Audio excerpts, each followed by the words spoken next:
Bueno, de arranque lo vamos a recibir a Luis Escola con un aplauso de aquí de la mesa. ¡Vamos! Acabamos de decir uno de los más grandes deportistas de la historia argentina. Luis, primero, Alfredo de Leuco te habla. Estamos por Radio Mitre y te agradezco muchísimo que nos hayas atendido. ¿Dónde estás? ¿En Varese, en Italia? ¿Qué tal, Alfredo? ¿Cómo estás? Un gusto estar acá con ustedes. Estoy acá en Italia, sí, exactamente. Bueno, qué maravilla, la verdad que, bueno, una profunda admiración por todo lo que has hecho y todo lo que seguís haciendo. Pues es que estaba leyendo la trayectoria que has tenido en 25 años. ¿En cuántos equipos estuviste, Luis? Perdón, tengo un pequeño eco escucho también a gente hablando de fondo y no terminé de entender la pregunta. ¿Me repetís? Sí, te decía que ¿en cuántos equipos estuviste en toda tu trayectoria basquetbolística?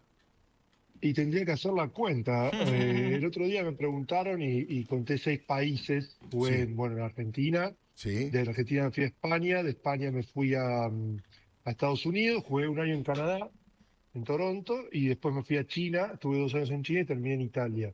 Para hacer la cuenta de equipos rápidamente, Ferro, Gijón, Baskonia, eh, eh, Houston, son 4, después Phoenix, Indiana, Toronto Raptors, Toronto, Brooklyn, Brooklyn Nets. 8, y después me fui Taiwán y Shanghái, 9, 10, Olimpia y Varese, 11, 12, ponele, creo que 12, puede ser que me equivoque, pero No, estaba más o menos, me parece que está bien, pero te olvidaste te tengo dos, mudo. te olvidaste del Ciudad de Buenos Aires y del Club de Ciudad Jardín también, ahí en Lomas de Palomar. Hola. Sí, te decía que te olvidaste de el Ciudad Jardín y de la de Ciudad de Buenos Aires. Ciudad de Buenos Aires, exactamente, ¿verdad? Me olvidé de Ciudad de Buenos Aires, ponele, digamos que conté los profesionales. Claro, claro. Contame de esos dos equipos, ¿qué recuerdo tenés? ¿Eras tímido? ¿Qué es lo que más te costó? ¿Tirabas para tres? ¿Practicabas la volcada? ¿Qué era ese chico? ¿Cuántos años tenías en ese momento?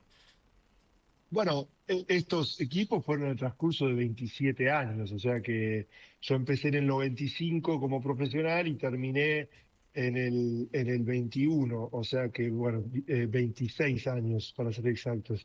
O sea que en ese tiempo hay de todo, está desde la primera parte, que era un chico, que tenía sueños y cosas y demás, hasta la parte, digamos, del prime en la NBA, de buscar mejores equipos, mejores contratos, mejores roles, etcétera, hasta la última parte, que era un poco, entre comillas, sobrevivir. En el medio hubo de todo, pero un poco esa es la curva que tienen todos los deportistas. Entonces, cada uno de esos equipos tiene un poco esas connotaciones, ¿no? Los del principio llenos de ambición y sueños, los del medio llenos de, digamos, de buscar la performance constante y buscar la mejora constante, y los últimos un poco esta cosa de sobrevivir, ¿no? De perdurar, de tratar de estirar la carrera lo máximo posible.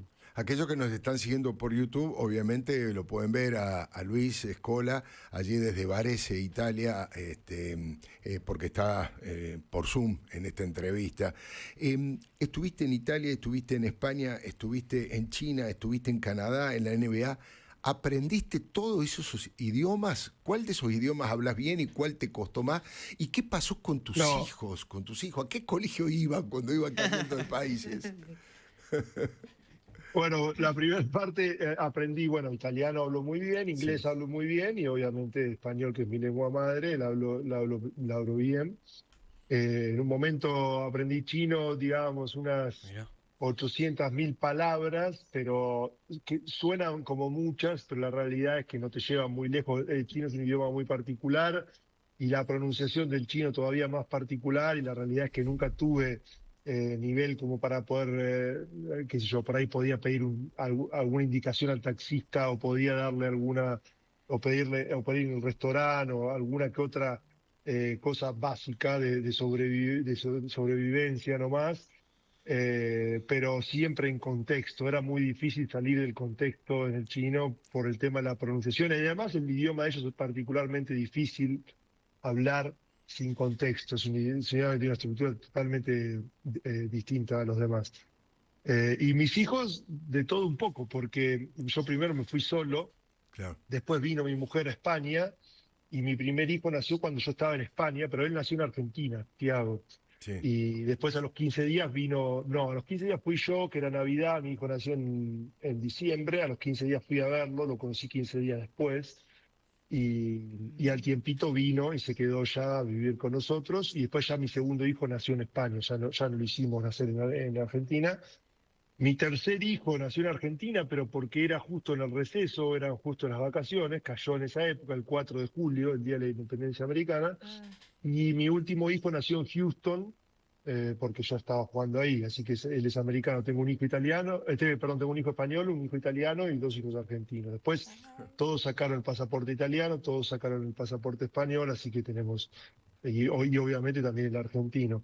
Y el tema de las escuelas siempre es un poco el desafío de la familia, ¿no? De moverse, tuvieron escuelas en todos los lugares a donde fuimos, vinieron y tuvieron escuela, menos en China. En China no se quedaron a hacer, digamos, el ciclo escolar, volvieron a Argentina, me visitaban, pero no lo hacían. Después cuando me vine a Italia, vinieron a Italia y curiosamente después nos terminamos quedando a vivir acá en Italia, pero inicialmente era temporal y vinieron también y estuvieron en el ciclo escolar de Italia y ahora ya están grandes, ¿no? Tengo un chico que está en Estados Unidos estudiando en la universidad, un chico que terminó el secundario que estaba jugando al básquet para el equipo nuestro y los otros dos están haciendo la secundaria acá. Impresionante, ¿no? Cuando se celebraron los 20 años de la generación dorada, que obviamente fui a verlos, era muy emocionante porque los Escola armaron un equipo, o sea, era Luis con los 4 hijos varones, Ah, el quinteto inicial, Es verdad. jugando ahí, toda la gente absolutamente emocionada en aquel momento, ¿no? Sí. De qué manera explicás tu pase a ser... Creo que sos el principal accionista, además del director ejecutivo de el Palacanestro Varese. Sí, sí, sí, es así. Para acá esto significa básquet, o sea, Sí. parece básquet, también lo puedes decir si querés. No, a ver, ¿cómo se explica? Eh, Cuando empecé un poco a darme cuenta la obviedad que es que mi carrera se estaba terminando, empecé un poco a ver para dónde iba a seguir con mi vida. Imagínate, tenía 41 años, que para el básquet es mucho, pero para la vida es poco, entonces un poco qué iba a hacer después. Y intenté un poco experimentar con alguna que otra cosa, me gustaban cosas no relacionadas con el básquet, siempre tenía esa fantasía de decir, bueno, cuando me retiro voy a hacer otras cosas diferentes, pero después la realidad, lo que fue pasando es que mientras probaba alguna que otra cosa, experimentaba alguna que otra cosa y enseguida aparecía el básquet de alguna manera u otra y Claro. ya había otro brillo, había otra intensidad. Entonces, rápidamente me di cuenta que en realidad mi pasión no era jugar al básquet, mi pasión es el básquet. Hoy no puedo jugar, pero puedo hacer otras cosas y puedo seguir impactando el juego o intentando impactar el juego desde otro lugar. Entonces un poco fue por ahí. Yo quería hacer un proyecto de básquet, me di cuenta en un momento de esta transición que quería hacer un proyecto de básquet y se dio la oportunidad de hacerlo acá. No hubo gran planeo en eso, no fue una cosa planeada, no fue una estrategia ni nada. Simplemente se dio y bueno, se dio y las condiciones estaban dadas como para hacer un buen proyecto. Tenía los condimentos que yo estaba buscando como para poder hacer un buen proyecto y acá estoy. Estaba pensando que no solamente Luis Escola es valorado por su performance deportiva, lo que hablábamos antes, participó de 5 mundiales, ganó uno, participó de 5 Juegos Olímpicos, ganó uno, fue abanderado, es el segundo mayor anotador, máximo anotador de la FIBA, sino por su capacidad, yo te diría, de reflexión y de poder expresar lo que vos reflexionás alrededor del deporte y del básquet. De hecho, creo que además de ese día que jugó con sus 4 hijos, la vez anterior que lo vi fue en un encuentro de empresarios que organizó Eduardo Tapia de Latin Security, que lo invitaron a él Sí. y al Pupi. Pupi Zanetti. Pupi Zanetti. Claro, también estuvo en un coloquio de ideas, digamos, esa capacidad de abstracción y de poder explicar lo que le pasa a un deportista, de qué manera puede perfeccionar, lo que le pasa cuando pierde, la derrota. ¿Eso fue siempre así porque tus compañeros también te valoran por tu capacidad reflexiva sobre el deporte? Imagino que habrá algunos que me valorarán más, otros que valorarán menos, ¿viste? Un poco es así.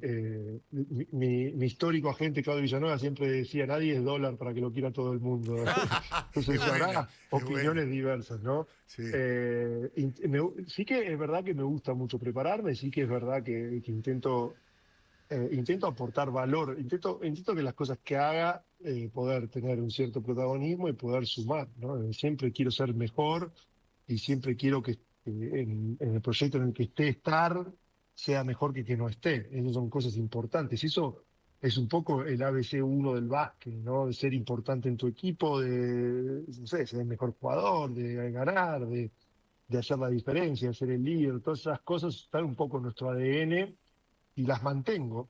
A pesar de que los entornos son diferentes, las mantengo e intento todo el tiempo ir para ese lado. Hoy, como no puedo físicamente impactar a una compañía, a un proyecto, como por ejemplo para la Canestro Varese, tengo que tratar de buscar otras herramientas y por ahí voy, por ese lado voy a buscar otras herramientas de impacto. Después, si siempre fue así, bueno, es un poco, también vuelvo a hacer el paralelo con el básquet, es un poco esta discusión del talento nato o desarrollado, si alguien se hace o nace. No sé si hay respuestas, si siempre fue así. Sé que obviamente no siempre fue el mismo nivel. Todos evolucionamos con el tiempo claro. y estoy seguro que si agarramos una nota mía con 18 años, va a ser de mucho peor calidad de léxico que lo que puede llegar a ser hoy. Sí. Pero también creo que hay algo ahí, es decir, ya algo seguramente se ve por ahí en comparación con otros chicos de 18 años, por ahí en Claro. comparación con otros, no sé, algo hay, siempre hay una base en la que uno puede construir y ahí, ahí está mi respuesta, ¿no? No creo no creo que no es rotundamente ninguna de las dos, no es que uno nace con una condición y solamente nace con una condición y no se toca de acá hasta que se muere, ni tampoco creo que se pueda hacer una condición de cero. Creo que hay que tener una base de materia prima para después poder construir, pero siempre se trata de estar en constante evolución, ¿no? Siempre se trata de mejorar en cualquier rubro. En mi caso, como jugador, fue jugar, correr más rápido, tirar mejor, ser más fuerte. Hoy es elegir mejor jugadores, armar un grupo de trabajo, son otras características, pero uno siempre trata de cultivar eso y ir mejorando. Es una obligación además de una necesidad. Vos sabés que recién, cuando yo anunciaba en el programa que ibas a estar vos, de paso te cuento que ha despertado muchísima expectativa entre los compañeros, los colegas de los medios de comunicación, porque no es que haces declaraciones todos los días. Yo contaba al aire esta vuelta de la vida que yo era periodista deportivo y escribía sobre básquet en un medio que se llamaba La Hoja del Lunes, que fue como el antecedente de Olé. Y tengo fotos y le he hecho entrevistas a tu viejo, a Mario. Eh, la que tengo patente, él jugó en Ferro también, pero cuando jugó en Boca, tengo una foto que es extraordinaria, parece el Bronx, porque son dos o tres jugadores que juegan en Boca morochos, tres morochos, con la camiseta de Boca y Mario, Escola, ahí al frente de esa cantina que hay al frente de la Bombonera, y están saltando Sí. con la pelota de básquet, parece una imagen de película. Así que digo, mira, tengo entrevistas a tu viejo. Contame en qué momento, digamos, pasar de acompañarlo a los partidos, de ir al vestuario, vos dijiste, bueno, yo también quiero hacer esto. Y si te pesó la posibilidad de que te compararan con tu viejo, ¿no? Sí. No, yo siempre tuve una admiración muy grande, una muy buena relación con mi papá. Mi papá era muy presente, bueno, ¿no? Está vivo, es un gran papá, ahora es un gran abuelo. Obviamente yo me fui hace muchos años y nuestra relación tomó distancia física, no, creo que no tanto emocional, pero siempre tuve una relación fuerte con mi papá. Además, yo era el único varón, estaba mi mamá, mis dos hermanas. Y yo y mi papá éramos los únicos dos varones. Y había ahí en el básquet, mi papá jugaba al básquet, como contaste vos, esa foto seguramente la habré visto yo también, porque cada tanto me aparecen ahí en las menciones fotos de mi papá y se la mandan y nos reímos. Eh, pero el básquet fue un poco una especie de conexión exclusiva, entre comillas, entre mi papá y yo. Es decir, era una cosa que a mis hermanos no le interesaba tanto, a mi mamá no le interesaba Claro. tanto, por ahí a veces incluso mi mamá protestaba un poco del básquet, que te saca mucho tiempo, que no sé qué, que tenés que ir a entrenar. Y entonces yo iba con mi papá y era un poco el único que quería ir con mi papá a los entrenamientos, el único que quería ver un partido de básquet con mi papá, y había como una especie de exclusividad en ese, había como un punto común ahí. Entonces, enseguida me di cuenta que ahí estaba mi lugar como para buscar esa atención exclusiva Claro. y empecé a ir por ese lado, a buscar jugar al básquet, a buscar alimentar eso. Eso fue, digamos, inocentemente de un chico de 5 6 7 años, Claro. el primer contacto fuerte con el básquet. Después pasaron dos cosas. La primera, eso se alimentó bastante. Eh, Hay un momento en particular no te quiero decir cualquier cosa, pero estoy hablando por ahí 90, 91. En el año Sí, 91 nosotros por primera vez llegó a mi casa el cable, pero hasta ahí no teníamos cable. En ese momento era un canal solo sí, y llegaba y nos dieron una muestra. Pero antes de eso, ponerle 6 meses antes, alguien viajó a Estados Unidos y trajo unos cassettes, unos sí. VHS. Ah, Uno VHS. En ese y te los iban pasando de partidos de básquet de la NBA. Sí, Y nosotros teníamos, pero vos no sé si te acordás, seguro te acordás que era o NHTCC o sí, PAN, sí. no iban en todas, No en iban en algunas iban, en otras no. Entonces estos cassettes iban en la casa de mi abuela, pero no iban en mi casa. Entonces nosotros agarramos el auto, manejábamos 45 minutos para Boyacá y Avellaneda, caíamos en la casa de mi abuela Ay, qué con tres lindo. cassettes y veíamos partidos de NBA que habían pasado 4 o 5 años antes. Y Qué lindo. que veíamos Lakers contra Celtic, veíamos un Claro. All-Star, veíamos todos estos videos que hoy son historia. Entonces yo le preguntaba, y mi mamá decía, este juega muy bien, este es increíble. Y yo le digo, ¿pero por qué juegan tan bien? Y me dice, porque son profesionales. Yo le digo, ¿qué mm, quiere decir que son profesionales? Claro. Significa que cobran plata y que ese es su trabajo. Entonces yo, desde la inocencia, le pregunto, le digo, ¿no tienen que ir al banco ellos? Porque mi papá iba al banco El hijo todo el bancario, claro. día, le digo, y a la noche iba a jugar. Entonces yo le digo, ¿ellos no tienen que ir al banco? No, me dice, ellos cobran y solo juegan. Entonces, eso me quedó en la cabeza. Y digo, claro, si yo no tengo que ir al banco, si yo no tengo que trabajar, no tengo que hacer nada y solo puedo entrenar, voy a jugar mejor. Claro. Y ahí empezó el tema y a partir de ahí dije, yo quiero ser profesional, quiero jugar al básquet y solo jugar al básquet, no quiero trabajar otra cosa y quiero ser un jugador profesional de básquet. Y después Impresionante. crecí mucho de altura y todo eso empezó a tomar sentido, ¿no? Hasta Claro. ahí era solamente un delirio de un chico de 10 Un años, sueño. después de ahí la cosa empezó a tomar cierto contexto real. Y usted, Mario Escola, ¿cómo lo vivió a ese desarrollo de ese nenito que quería ser profesional? ¿Cómo lo vivió, Mario? Hola, buenos Bueno, días Luis, buenos días gente. Bueno, ahí estaba escuchando. Sí, bueno, primero orgulloso y me encantaba porque era lo que a mí me gustaba y mi pasión. Y bueno, verla transmitida en él, yo siempre quise ser también profesional, pero no me dio, en esa época tampoco era tan así, ¿no? claro. Pero obviamente me hubiese gustado vivir del básquet y desarrollarme, pero bueno, en esa época eran otros tiempos. Y verlo en Luis fue como ver una realización no mía, sino de él. O sea, Claro. lo que me interesaba es que él sea feliz. Y bueno, yo lo veía feliz y veía que estaba haciendo lo que él quería y lo hacía bien. Sobre todo lo hacía bien. Qué bárbaro. Usted iba al banco a laburar y Scottie Pippen iba al banco a cobrar, a retirar el Sí, cheque. sí. Me Iba a acordé, retirar cheques. a retirar Por los cheques. quincena iba a retirar cheques, sí. Me De acordé, verdad. me acordé de Scottie Pippen, no sé si es cierta esa anécdota de que estaba Scottie Pippen en la Argentina dando una clínica, creo, y que Luis se animó y le volcó, le hizo una finta, lo pasó y volcó la pelota a Scottie Pippen cuando, no sé, tenía 13 años. ¿Es verdad eso? Sí, sí, es verdad. Es verdad que Y es más, Luis le firmó un autógrafo a Scotty Pippen. ¡Qué bueno! ¡Qué bueno! Un autógrafo a Scotty. Bueno, Mario, queríamos sorprenderlo a Luis. No sé si lo querés saludar, Luis. No supongo que hablarás muy seguido con tu viejo, ¿no? Sí, hablo. Sí. Hace 15 días me tuvo que aguantar allá. Ah, Sí, sí. hace 15 días estuvo de visita en Italia. Sí. Qué linda relación, Luis, ¿no? Eso también son mucho de lo que florece en vos, obviamente tiene que ver con tus raíces y con la formación que te ha dado tu familia, ¿no? Y no hay ninguna duda, obviamente, tenerlo acá en esta entrevista me pone muy contento. Como dijo, estuvimos juntos hasta hace 15 días.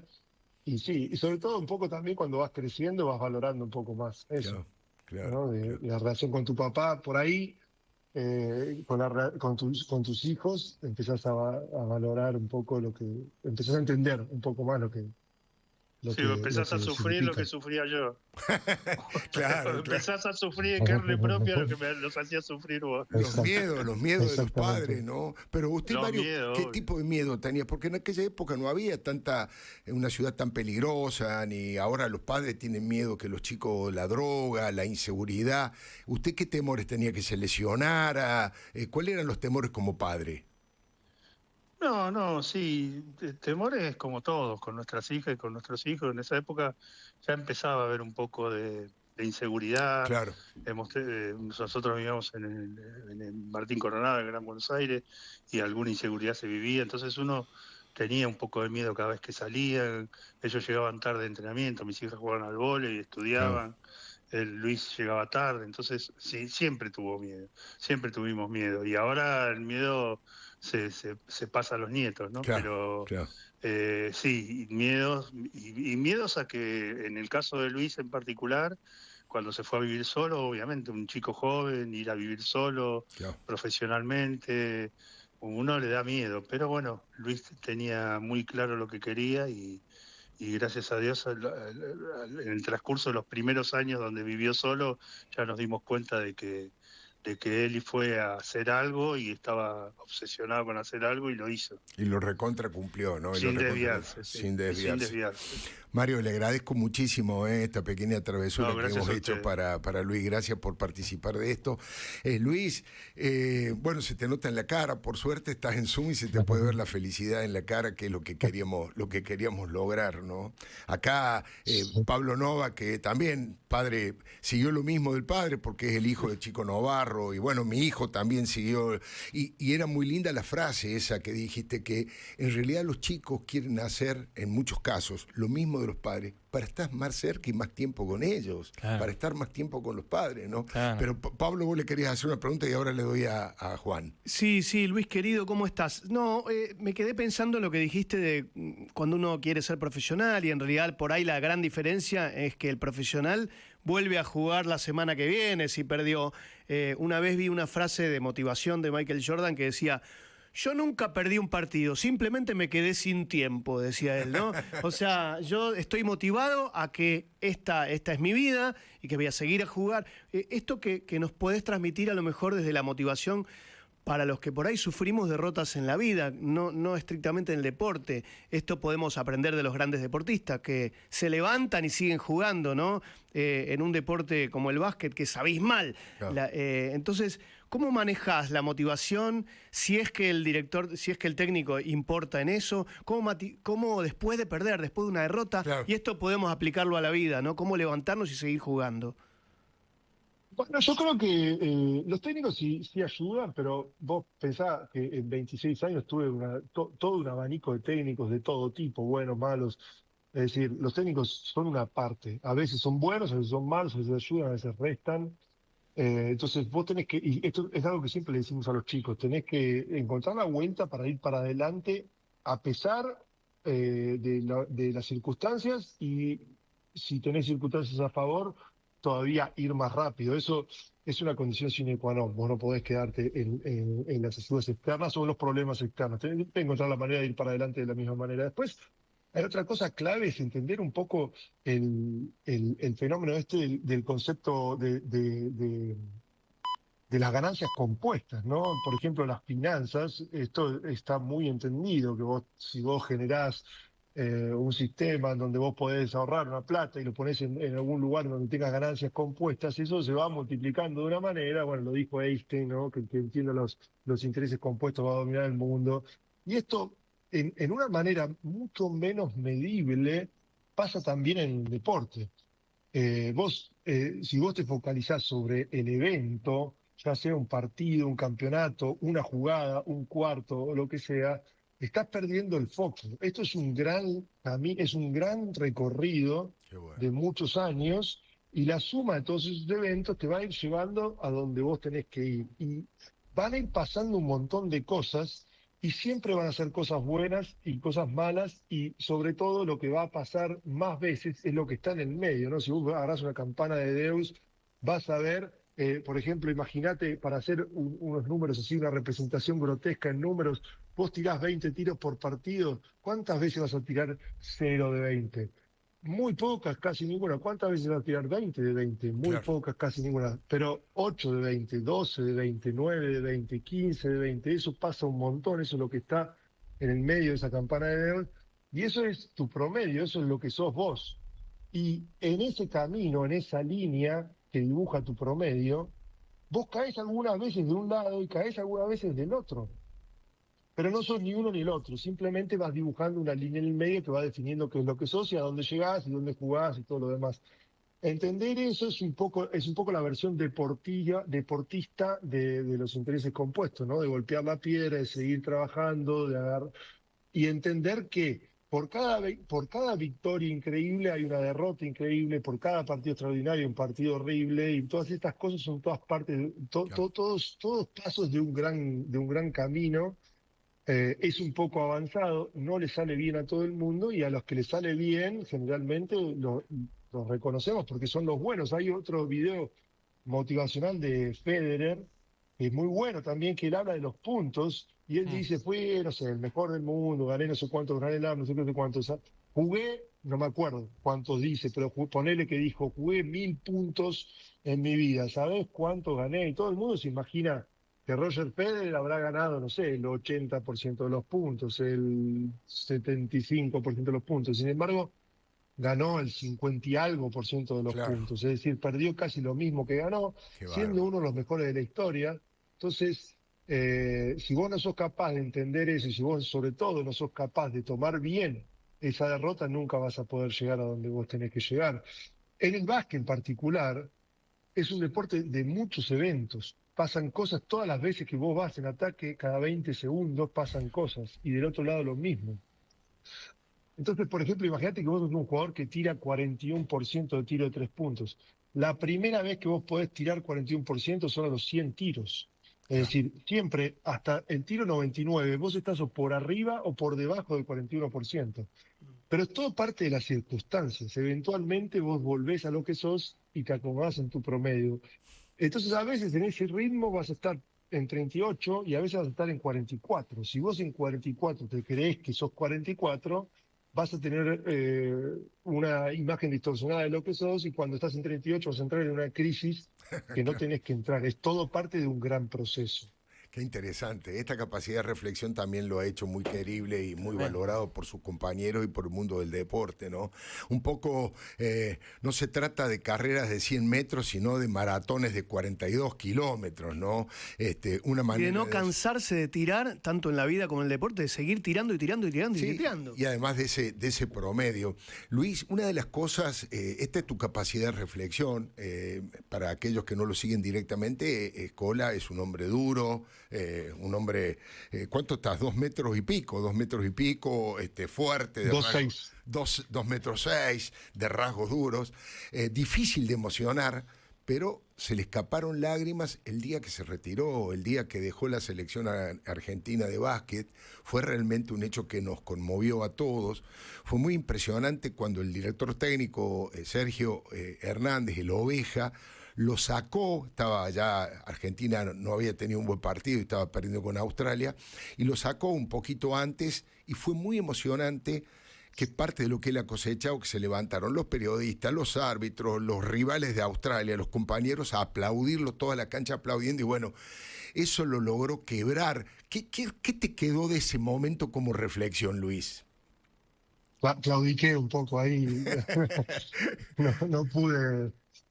No, fue un momento realmente especial y la verdad que estuvo bueno que sea así porque en algún momento por ahí, viste, decís, qué lástima, ¿no? Que no haya gente.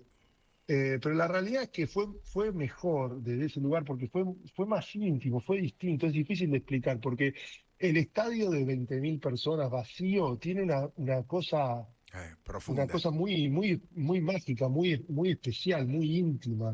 Hmm. Y la gente que estaba ahí eran protagonistas, entonces eso generó una fuerza mm, más distinta a lo que uno se puede llegar a esperar. En ese momento me acuerdo que el Oveja me dice, mirá que te voy a sacar. Yo digo, no. Digo, déjame terminar jugando, que quiero terminar jugando, no sé. Pero en realidad no quería terminar jugando, quería evitar ese momento, Claro. no me gusta eso, entonces lo quería evitar. Entonces dijo, bueno, no te hagas problema. Y después me sacó igual. Y cuando me saca, yo me voy rápido a sentarme tratando de evitar eso, pero y estoy mirando para abajo y la gente seguía, los que estaban ahí seguían, y en un momento levanté la vista y lo veo al árbitro con la pelota bajo el brazo y aplaudiéndome y como diciendo, no vamos a volver a jugar. Y bueno, ese fue el momento más emotivo para mí porque ahí levanté la cabeza y vi un poco a todos. Y fue el momento más emotivo. Fue una despedida muy bonita, en una circunstancia rara, pero una despedida muy bonita y me la llevo, me Y, la guardo. y ahí te quebraste la guardia. Claro, y Sergio Oveja Hernández te engañó porque te dijo, no te voy a sacar, pero finalmente lo sacó. Y usted, Sergio Hernández, ¿cómo vivió ese momento? Hola, buen día, Buen buen día. día. Yo nunca le hacía caso, nada, sí, mentira, siempre le hacía caso, pero él me decía muchas cosas, entonces siempre en alguna tenía que llevarle la contraria. No, es un momento, para mí es como que es un momento, son momentos que quedan, ¿viste? Claro, claro. Que quedan ahí ni siquiera en el inconsciente, quedan en tu consciente, yo tengo el privilegio de haber vivido ese momento en mi carrera, a pesar de que hubiese querido que Luis jugara 20 años más, pero haber vivido alguna vez habló él y hablé, y porque lo habíamos hablado, su último entrenamiento, porque cada último partido tiene su última práctica, ¿no? Claro, claro. Él tiene un mensaje muy lindo que prefiero que lo dé él al respecto, pero haber vivido su último entrenamiento, su último partido, su despedida, con todo lo que tuvo antes esa despedida, porque él ya estaba preparado para despedirse en el 2020, él hizo una preparación con toda esa responsabilidad que lo caracteriza, muy especial para retirarse en Tokio 2020, y viene el COVID y trastoca todo, ¿no? O sea, Claro. porque es muy difícil ya en esa etapa decir, bueno, ¿qué hago? Un año más, me espero. Y sé que fue muy duro para él prepararse para el 2021 y lo disfrutamos un montón. La verdad que Australia nos pasó por arriba, nos mató, pero creo que ni nos interesó, digamos. Nosotros sabíamos que estábamos ante la posibilidad del último partido que después se concretó de Luis y eso superaba toda expectativa, ¿no? Sergio, usted ha tenido palabras de altísimo impacto sobre lo que ha sido Luis Scola para el deporte y para el básquet argentino. Usted ha dicho que es el deportista más grande de la historia argentina, incluso superior a Messi, a Maradona, y tiene argumentos para sostenerlo, ¿no? Yo creo que después, viste, a veces mucho se discute a ver quién es el mejor, ¿no? ¿Quién es mejor, LeBron o Jordan? Yo qué sé, no podría decir esas cosas. Messi, Maradona, son marcianos estos tipos, ¿viste? Claro. Ya llega un momento que cómo haces para evaluar quién es mejor y quién es peor. Pero es el más grande, Luis es el más grande líder para mí que dio el deporte argentino, o sea, y ahí eso lo convierte en un deportista único, alguien que fue capaz de vivir de jovencito, la época de la generación dorada, y aceptarla con esa personalidad y porque no es fácil. No es fácil perder y no es fácil ganar cosas tan grosas, ¿no? O sea, en algún momento vos te tenés que creer que sos mejor, viste, que los demás son todos.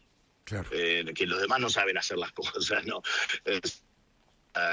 La clásica cosa que decimos en Argentina, en algún momento te agrandás. Claro. En cambio, Luis siempre supo que era todo producto de un proceso, de un esfuerzo, de un trabajo, y es más, lo fue perfeccionando.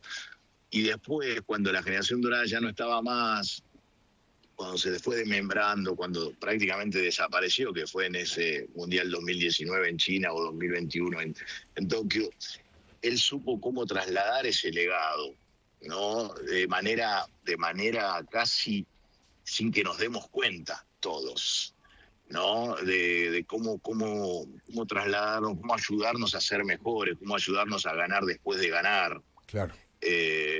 Y yo no... Y hoy vos fijate que lo que yo estaba escuchando, lo que estaban hablando con Luis, sigue dejando enseñanzas todo el tiempo. O sea, si no es el mejor, estará entre los mejores, y gracias a Dios tenemos enormes deportistas en Argentina y ahí se hace difícil esa comparación. Pero le voy a hacer una pregunta difícil, le aviso para no traicionarlo. Supongamos que como en el barrio hay una pisadita para elegir los jugadores, como se hace en el fútbol muchas veces, y en el básquet también. Pan y queso. Pan y queso, ¿no es cierto? Y usted lo tiene a Luis Scola y lo tiene a Manu, a Ginóbili. ¿A quién lo elige? La contesto yo, así no le ahorro. La contesta Luis, y tiene que elegirlo a Manu, pues si no me voy a enojar con él. Si la nota era Ginóbili, lo elegía Ginóbili. Muy bueno. Muy buena respuesta. Sergio, yo le agradezco que se haya prestado. Está viajando porque hoy es el técnico, es entrenador del Time Flamengo, y está en medio del viaje, así que le agradezco mucho que haya aceptado esta posibilidad de darle esta sorpresita también a Luis. Sabemos lo que lo valora, se valoran mutuamente, obviamente, ¿no? No, mira, Alfredo, hace poco lo llamé, le dije, Luis, le expliqué, estuve media hora explicándole un evento, algo que yo quiero hacer. Sí. Y para explicarle, para pedirle después que él me ayudara. Y me dijo, para, Sergio, no me explique tanto, está dando mucha vuelta. Vos me necesitas y ¿qué día? Tal, listo, estoy. O sea, no me importa qué vas a hacer, yo estoy. Así que imagínate que para mí, yo cada vez que pueda tener un contacto con Luis, aunque sea vía ustedes o personal, no lo voy a dudar, lo quiero mucho, lo quiero más allá del jugador. Oveja, como le dicen en el básquet, Sergio Hernández, le mando un gran abrazo y muchísimas gracias. Gracias, Alfredo, querido, un beso para todos ahí. Que tengan lindo día. Gracias, igualmente. Uno de los grandes técnicos, obviamente, del básquet argentino, que por suerte tenemos muy buenos técnicos. Pero, sí. Luis, acá Juan Bindi te quiere hacer una pregunta. Sí, Luis. Déjame que lo saludo a Oveja, porque públicamente, obviamente, un increíble técnico, un gran tipo al que yo tengo un cariño muy, muy grande, un gran tipo. Está muy bien. Sin duda. Juan. No, Luis, yo te quiero llevar a una foto que todos los meses de agosto, cuando se cumple un aniversario, los que somos fanáticos la volvemos a mirar, y que me parece mezcla un poco todo lo que has contado y lo que hemos charlado en este rato, lo que decía recién el Oveja de ganar después de ganar, incluso otras fotos que ha tenido tu vida, esta que comentaba Alfredo de tu viejo, lo que vos contabas acerca de cómo miraban en los VHS los partidos de los jugadores de la NBA. Y te quiero llevar a esa foto emblemática del 2004, en donde están ustedes de espaldas, con los laureles en la mano, y está la bandera argentina por encima de la bandera de Italia y la de los Estados Unidos en aquellos Juegos Olímpicos. Me emociono ahora, lo contás y yo me emociono. Que además fue, digamos, es una más de las tantas historias, porque veníamos de Indianápolis y después existieron los Juegos del 2008 y lo que pasó en el 2019 también. Digo, no es que ello haya sido lo único, sino tal vez una foto que ha quedado. Y yo quiero saber qué significó para vos y qué se siente estar paradito ahí, que suene el himno de tu país y ver esa imagen que me imagino ha resumido mucho. Bueno, hoy para mí esa foto significa más de lo que significó en ese momento, esa misma foto. Con 24 años que yo tenía, uno no es muy consciente de eso, no entiende muy bien dónde está parado y también un poco esta arrogancia de la gente joven o del deportista que yo tenía y que teníamos todos y que es necesario y demás, eh, o este ego, como lo quieras llamar. O sea, habíamos jugado a la final del mundo, habíamos salido campeón de América hace 3 años antes, habíamos jugado a la final del mundo 2 años antes y ahora éramos campeones olímpicos. Era un poco como, esto es lo que pasa, esto es lo normal, esto lo vamos a seguir haciendo. Y hoy esa foto toma un valor distinto al que tomaba en ese momento. Además también estamos más viejos, además también ya no podemos jugar más al básquet. Entonces eso también la hace más grande a la foto todavía. Pero en ese momento, y para nosotros, pasó de largo, es decir, nosotros seguíamos y estábamos viendo cómo poder ganar la próxima y cómo agarrar el próximo equipo y campeonato y demás. Y eso para mí siempre fue así. Siempre fui con esto de ir para adelante, pasar página. 3 días después estábamos en pretemporada y ya está, ya está. Y siempre la gente por ahí 2, 3 meses después te llamaba, te comentaba algo, y para nosotros era, o para mí era como que había pasado hace 10 años. Claro. Y nunca le di mucha bola. Siempre decía mientras jugaba y iban pasando estas cosas, siempre decía, bueno, ya después cuando me retire voy a tener tiempo para mirar para atrás y ver las cosas. Y la verdad es que nunca miré para atrás y quedó como parte de mi personalidad y siempre fui pasando página de todas las cosas que fueron. En este caso, digamos, en esta manera de ver las cosas, el Oveja tuvo mucho que ver y hablamos mucho de esto, es decir, de pasar página, de ir a buscar nuestras nuevas historias, de ir a buscar nuestros nuevos logros, nuestros nuevos campeonatos. Claro. Y en ese momento era difícil, porque ir a buscar nuestra nueva medalla después de la generación dorada era muy difícil, y sin embargo, así todo, logramos ganar una medalla de plata en un mundial cuando ya no estaba nadie de la generación dorada. Es decir, me parece más importante el poder tratar de reinventarse y tratar de seguir para adelante que el ir mirando para atrás constantemente para tratar de buscar ese reconocimiento que ya está, de algo que ya pasó. La medalla de Atenas fue hace 21 años, Sí. ya está, ya 22, ahora 22 ya pasó. años. No podemos estar todo el tiempo mirando para atrás. ¿Cuáles son las nuevas historias que vamos a conseguir? ¿Cuáles son los nuevos logros de que la gente va a hablar que tenemos que hacer en el futuro? Esas son las cosas que uno tiene que poner, a mi forma de ver, la energía, la atención. Esto que dice Luis es perfecto porque debe ser una de las cosas más complejas. Ha hablado mucho de esto Guardiola y yo lo emparento incluso con la selección actual de fútbol, que es el ganar después de ganar, Claro, ¿no? claro. Porque cualquiera... Sí, claro, ya pasó. ¿Cómo? ¿Qué decías, No, Luis? que digo que sí, que ya está, que ya pasó, Claro, claro. No podemos estar mirando todo el tiempo algo que hicimos. Sí, sí, Yo hace sí. un tiempo miraba una La nota vida de un misma. campeón del mundo en el 86, no importa quién es, porque Sí. no importa. Y esta persona estaba haciendo la nota con la foto de no sé si la copa, de un gol, de no sé qué, y decía, este es el día más feliz de mi vida, me acuerdo todos los días de esto. Y yo decía, bueno, no está tan bueno eso. A mí me gustaría tener otras cosas, Claro. volver a tener otro recuerdo nuevo más importante que este. Imagínate que si que tu recuerdo más importante, el que vos te acordás todos los días, pasó una vez y solo una vez cuando vos tenías 24 años y que nunca más tuviste nada igual. No está tan bueno vivir de esa manera. Entonces, ¿cómo volvemos a generar el mismo recuerdo o incluso superarlo? Popularmente se dice no vivir de los recuerdos o no te duermas en los laureles, es lo que se dice popularmente. Yo sí quiero acordarme de algo. La semifinal contra los Estados Unidos no era cualquier Estados Unidos. Estaba LeBron James, No. estaba Carmelo Anthony, estaba Tim Duncan. Y del lado argentino, además de este talento de Luis Scola, estaba Manu Ginóbili, Fabricio Oberto, el Chapu Nocioni.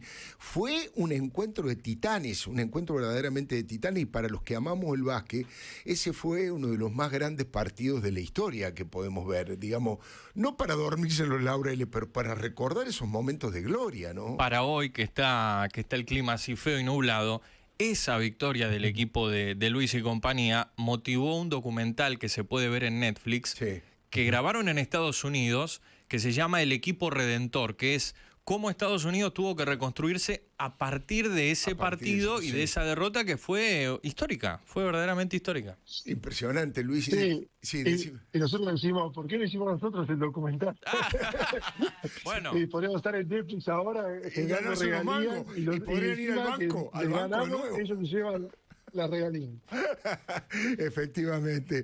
Escúchame, decime de estos 4 o 5 que nombré, siempre uno es injusto cuando elige, pero no podemos hablar de todos los jugadores de la generación dorada, pero decime cómo humanamente, no basquetbolísticamente ni técnicamente, humanamente, Manu, el Chapu, Fabricio Oberto, ¿qué es lo que aportaban al grupo, Luis? No, ese equipo fue un equipo casi perfecto en el sentido de que se dio todo, la tormenta ahí perfecta como para que salga algo como lo que salió. Obviamente estaba Manu, que era la de espada, que era la persona que hacía la diferencia, que tenía su talento natural, que ya estaba en la NBA, que estuvo en la NBA primero que todo, había salido campeón.